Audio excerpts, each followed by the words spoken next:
Bom, é interessante a gente falar que nós fizemos as buscas e apreensões após o oferecimento da denúncia.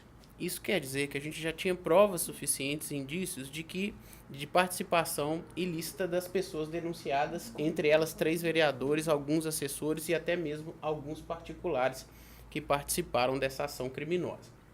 Então, já dentro da Câmara, a gente estava finalizando a fase investigativa, já com oferecimento de denúncia, como eu disse, mas também buscando angariar dentro dos gabinetes materiais, provas que comprovassem aquelas que nós já tínhamos já até então no procedimento investigatório.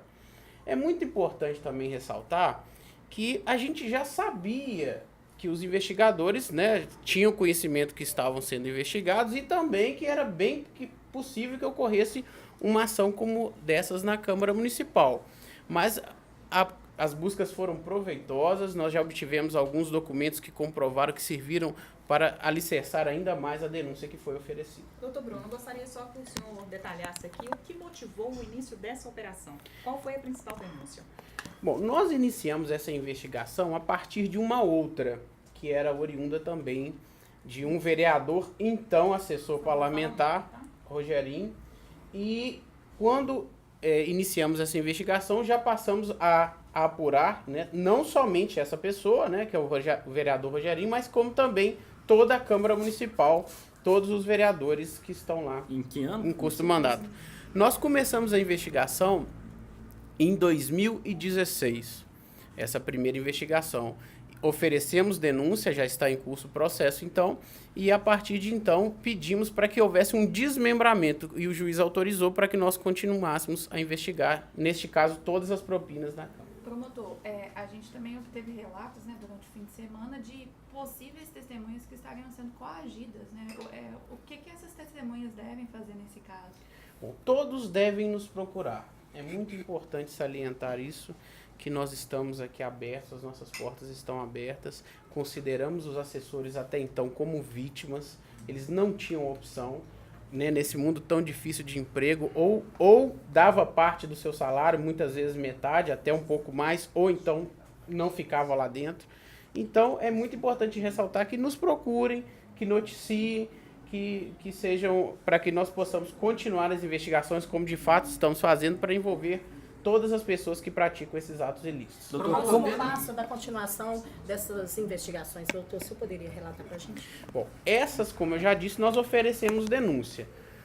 O material que foi recolhido durante as buscas e apreensões, não somente na Câmara, mas também como na casa de muitos envolvidos, vai ser todo analisado e juntado nos autos da ação penal. É natural também que haja um desmembramento, ou seja, que novas pessoas sejam investigadas, novos vereadores, novos assessores e até mesmo aqueles que foram denunciados.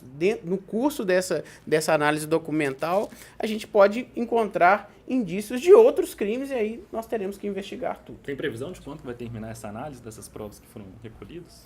Não, como o material é muito grande, foram computadores, né? Todos os computadores funcionais dos gabinetes foram recolhidos, assim como os telefones celulares, também um volume muito grande de papéis. Nós não temos um prazo definido, mas estamos trabalhando de forma incessante para que isso ocorra no menor prazo possível. Como que está a situação do vereador Rogerinho? É o único dos denunciados que ainda não foi preso.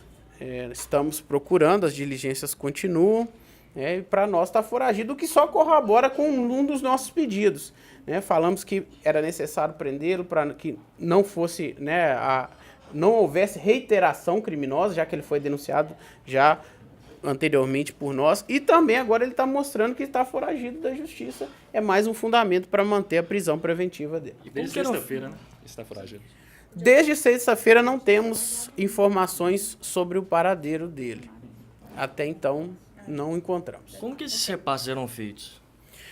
De diversas formas, até da forma mais comum em que o assessor sacava o dinheiro e repassava pessoalmente ao vereador, e prova disso que nós temos algumas, inclusive, agendas recolhidas que evidenciam que havia uma contabilidade desses repasses. Há também casos em que eram tomados empréstimos em que os assessores iam até instituições bancárias, pegavam empréstimos e imediatamente faziam a transferência do empréstimo para o vereador, de forma que ele continuava recebendo integralmente o salário da Câmara, mas com a obrigação de quitar o débito lá assumido perante a instituição bancária. E nesse aspecto também é interessante a gente ressaltar que alguns dos assessores no curso lá do empréstimo foram demitidos. Ou seja, além de ter repassado um valor, né, muito maior do salário que ele nem recebeu, e agora ele está aí cheio de dívida para pagar, e infelizmente Sem emprego. sem emprego. Olha, nós, no bojo das investigações, nós temos conversações telefônicas devidamente autorizadas pela Justiça. Essas conversações elas já ingressaram no bojo do procedimento investigativo, agora ação penal. Temos também documentos que outrora foram recolhidos em residências na própria Câmara Municipal. Esses documentos eles servem justamente para fortalecer todo esse conjunto probatório, para possibilitar então aí uma ação penal com mais veemência, uma ação penal com mais exatidão em relação a essas pessoas. Com relação ao caso do Rogério, que foi que iniciou essa operação, né? Motivou o início dessa operação, queria só que o senhor detalhasse esse primeiro crime que ele cometeu aí, que até então foi denunciado, né? Sim, não, ele já foi denunciado por esse crime pretérito. Quando ele era assessor parlamentar de um outro vereador, nós temos investigações dando conta que ele fraudou um documento de trânsito, ou seja, conseguindo a assinatura de uma pessoa morta, bem como também o reconhecimento dessa firma, fazendo com que pudesse efetivar o registro desse veículo automotor. Não obstante essa falsificação de DUT, nós temos também falsificações de receitas médicas, atestados médicos aqui na região do Vale do Aço, e receitas essas que vinham saindo da rede municipal de saúde. Temos algumas pessoas que já confessaram, que já afirmaram no bojo do procedimento que esse receituário, na verdade, esse atestado havia sido repassado por ele, e em conversação com o médico, esses médicos eles relatam que as assinaturas não condizem com a realidade dos fatos, contudo, o formulário apresentado é da rede municipal. Esses fatos também constam da denúncia por parte do Ministério Público, como também ainda estamos investigando outros fatos relacionados a essa mesma temática. Isso quer dizer que novas prisões serão desencadeadas?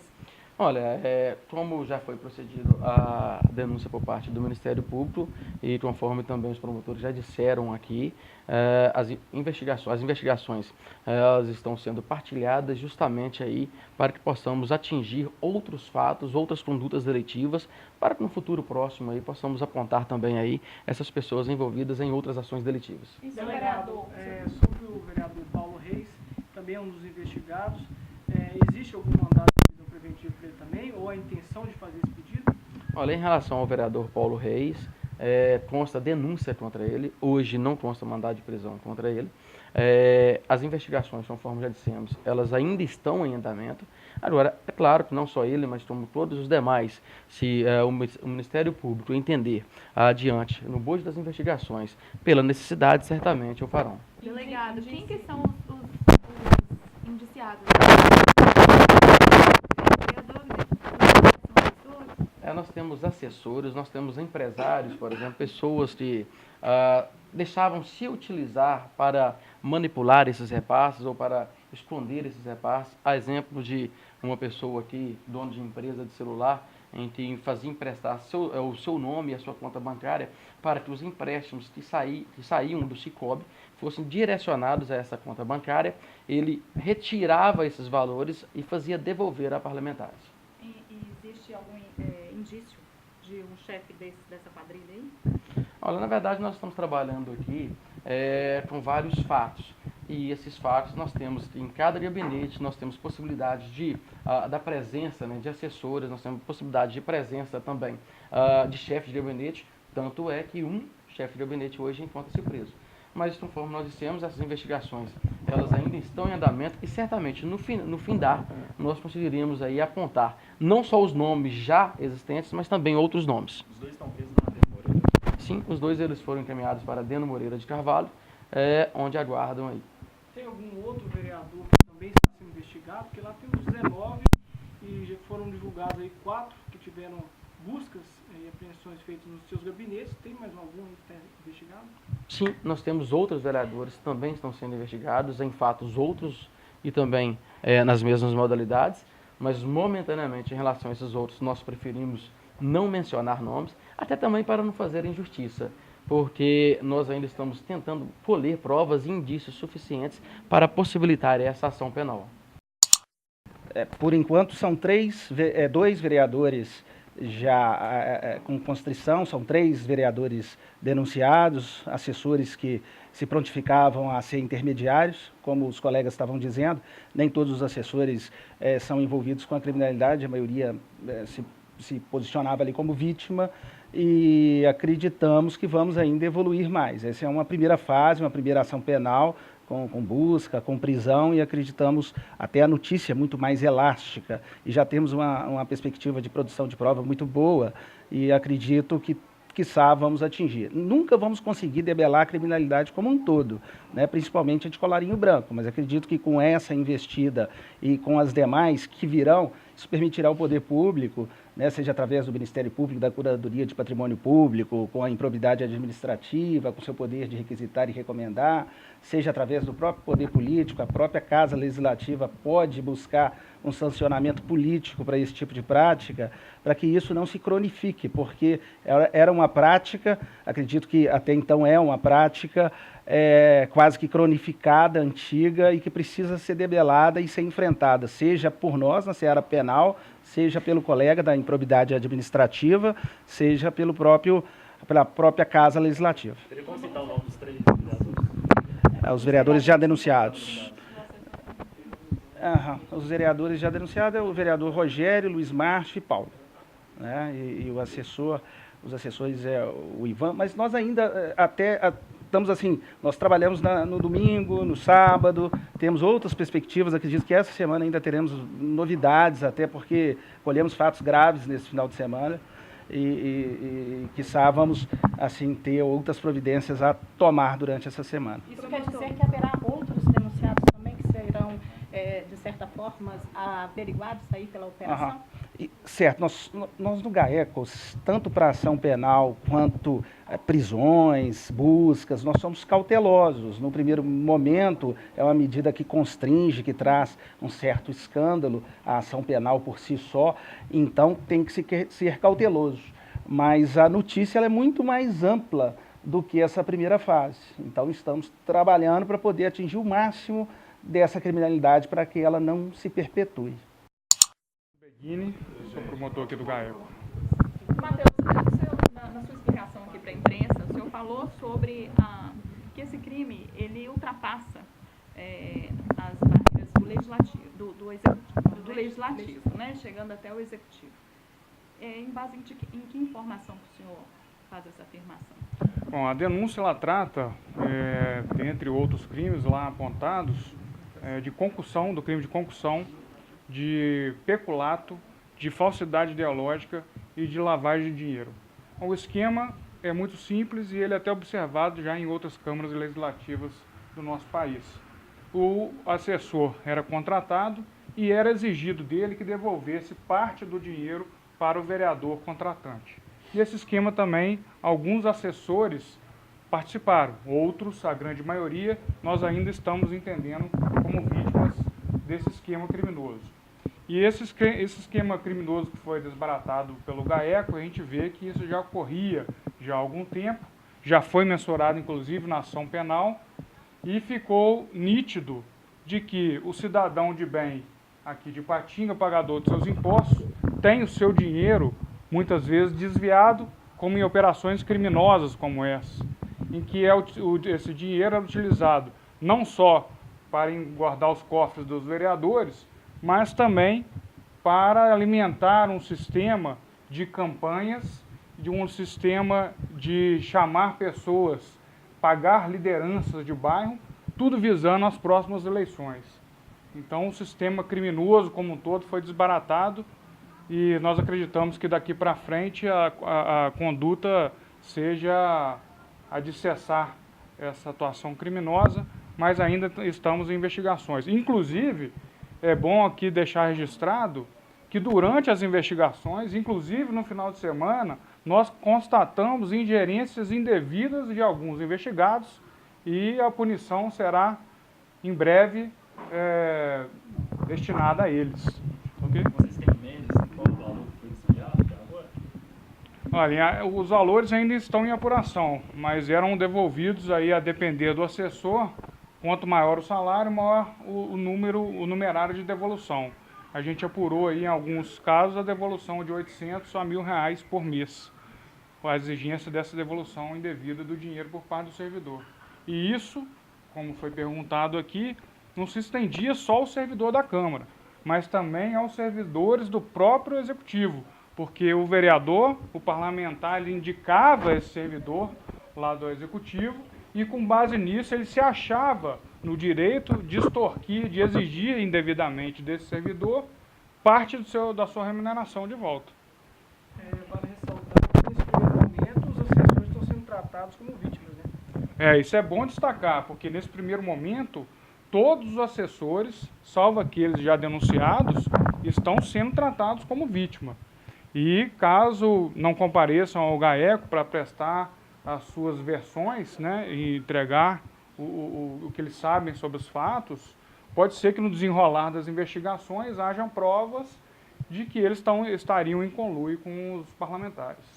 A orientação é de que essas pessoas, esses assessores que estão ainda sendo considerados como vítimas, que procurem aqui ao GAECO e dê sua versão sobre o caso, dê sua versão sobre essa exigência ilegal de dinheiro por parte dos parlamentares. Quanto maior o número de pessoas, quanto maior o número de vítimas, maior o número de crimes e possivelmente uma pena ainda maior dos crimes. Olha, nós temos aí as penas dos crimes de peculato, nós temos as que vai de 2 a 12 anos, nós temos as penas do crime de lavagem de dinheiro, nós temos as penas do crime de concussão, nós temos as penas dos crimes de falsidades ideológicas, foram várias identificadas aqui no processo, além de outras que vierem ainda a ser apuradas durante o processo de investigação. Nessas investigações, que vocês já têm um bom tempo, que estão todos juntos aqui no GAECO, nessas investigações sobre esses problemas do Legislativo de Ipatinga. É importante a gente destacar nesse momento, porque nós sempre falamos da importância da integração com todos os órgãos do sistema de defesa social. O GAECO é uma prova disso, uma demonstração de que os órgãos agindo em conjunto, Polícia Militar, Polícia Civil, Ministério Público, podem muito mais. E foi dessa forma que aconteceu, né? No combate às organizações criminosas, nós precisamos de unir esforços e, através dessa atuação aqui no GAECO, a partir disso, né, com as informações surgidas inicialmente, porque nós sabemos, todos recebem informações das mais diversas, dessa modalidade criminosa, não só no Vale do Aço, não só em Ipatinga, em outros locais também. Mas quando nós recebemos uma notícia, começa a investigação, o procedimento de investigação criminal instaurado, com a atuação conjunta da Polícia Militar, através do seu grupo de combate às organizações criminosas aí, que agem em conjunto com a Polícia Civil e o Ministério Público, aí sim foi possível a produção de provas e possibilitando ao Ministério Público aí oferecer a denúncia, que foi uma ação inicial do Ministério Público. A gente imagina que outras informações vão surgir ainda, a investigação ainda prossegue.